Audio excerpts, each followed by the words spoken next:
2014. On est sur le stand Atomos. Atomos, il y a quelques années, quand on les a vus débarquer, il n'y avait pas grand monde qui croyait en leurs produits. Ils avaient un tout petit stand, ils faisaient limite pitié.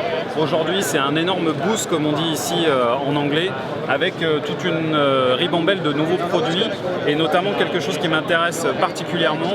Vous savez que le GH4 que j'ai ici enregistre en interne en 4.2.0 8 bits en 4K sur une carte SD, et qu'il a par contre une sortie 10 bits 4.2.2 directement via le HDMI ou via le fameux boîtier YAG qu'on peut brancher en dessous, et qui permet de sortir donc le 4K via des prises SDI. Je misais énormément sur la sortie d'un nouveau produit, d'un enregistreur 4K pour ce NAB 2014, et c'est donc Atomos qui, comme prévu, répond le premier avec un produit assez malin. Donc après le Blade, après le Samurai, voici le Shogun. Le Shogun, c'est quoi? C'est un enregistreur 4K qui peut enregistrer à la fois du ProRes jusqu'au 444, qui peut enregistrer du DNX HD pour ceux qui préfèrent les codecs à vide, et aussi qui peut enregistrer du cinéma DNG.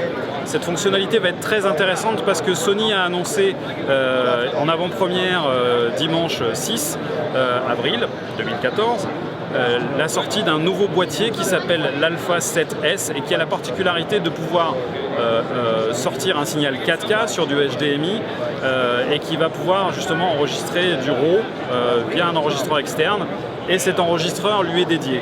Donc les deux produits qui sont mis en avant autour de cet enregistreur Atomos Shogun, c'est le GH4 et le Sony Alpha 7S. Voilà. La disponibilité pour l'instant on ne sait pas trop, ça serait plutôt aux alentours du mois de septembre. Le prix on ne sait pas trop, ça serait plutôt aux alentours de 2000 $, ce qui reste assez contenu.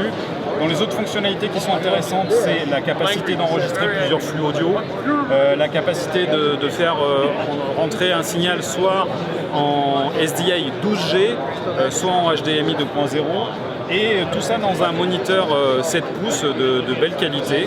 On enregistre sur SSD, et il y a tout un tas d'accessoires qui vont arriver pour enregistrer sur par exemple du RAID 0 sur 2 disques durs de pouce et demi, la possibilité d'alimenter via 2 batteries, le moniteur va alimenter la caméra. Enfin, il y a tout un tas de choses qui sont envisagées autour du produit, et ça va être très intéressant. Voilà.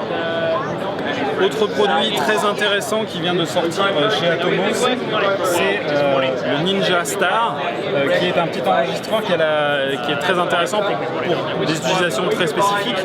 Déjà, il n'est pas cher, il va coûter aux alentours de 220 €, ce qui est assez incroyable pour un enregistreur HD. Il n'y a pas d'écran intégré. Donc, particularité de cet enregistreur, c'est qu'il pèse 100 grammes. Il peut se mettre ainsi très facilement sous un drone, et bien entendu, il vaut pas cher.